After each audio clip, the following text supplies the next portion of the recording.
Good evening, everyone. It is already week 4 of Final Score Friday. Hard to believe there's a month gone in this season already. Seems like we just started.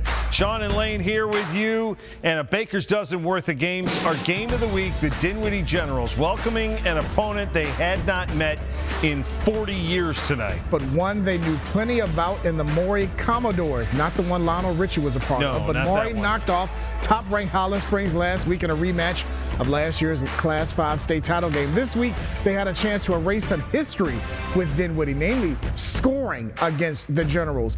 MAURY was shut out in both of their previous meetings with Dinwiddie back in the early 80s. In fact, it was their first meeting between the two since 1983. Dinwiddie Southside High School honored at halftime in the game a segregated African-American high school in the 1960s.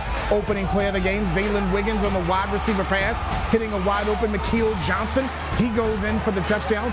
Generals led 14-12 after a quarter. To the second, MAURY has a response. Turi Newkirk to LeBron Bond on the screen. He makes a move down the sidelines for the go-ahead score. MAURY's up 19-14. Later in the second, Dinwiddie's Harry Dalton III lobs it to Wiggins, who threw for a touchdown earlier, then caught one before the half. Generals led 21-19 at the break. Second half, MAURY comes back on their first drive of the third quarter with a Melvin Love 44-yard touchdown. Point after was blocked. MAURY outscored Dinwiddie 26-8 in the second half for a 47-29 win. The Generals are now 2-2 on the year. The aforementioned Springers held on to the top spot in our coaches poll despite last week's loss tonight. The first ever meeting between Highland Springs and IC NORCOM. NORCOM's Tashawn Lynn fumbles. It's going to be recovered by Javon Lewis. Back in Greyhound territory. 2 plays later, Eric Bird, 17 yards for the touchdown run. Springers have a 7-0 lead. Later in the first quarter, Marianne Harvey, 6-yard touchdown run, 14-0 Springers. Bird would score again twice more in the first half, this one from 24 yards. This was all Springers tonight. They get back on track a little, 65-0, the final over the Greyhounds. We head down to Chester for a matchup of unbeatens. Glen Allen on the road at number 3, Thomasdale. These two teams had never met before. The Knights looking for a third straight shutout to open the season. It was 12-7 Dale at the break. Third quarter, Ethan Minter to Jacob Seaborn for the touchdown. Is 19-7 Knights at that point. Glen Allen will try to make a comeback.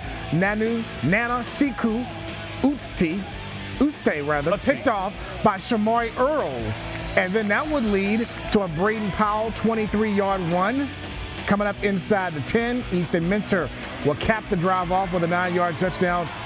Thomasdale stays unbeaten, 27-7, only allows 7 points in their first 3 wins of the year. Stay in Chesterfield for a good one between Midlothian and number 4 Manchester. This game went to double overtime last year, won by the Lancers. Midlo led 13-7 at the half. Manchester on 4th and 7, Landon Abernathy to Devin Bryant, and he gets the first down, keeps the drive alive. A little bit later, Bryant goes 5 yards in for the score. Lancers retake the lead 14-13. Later in the second half, Abernathy to Brandon Phillip gets down inside the 8. That would set up another Bryant touchdown run, this one from 8 yards out.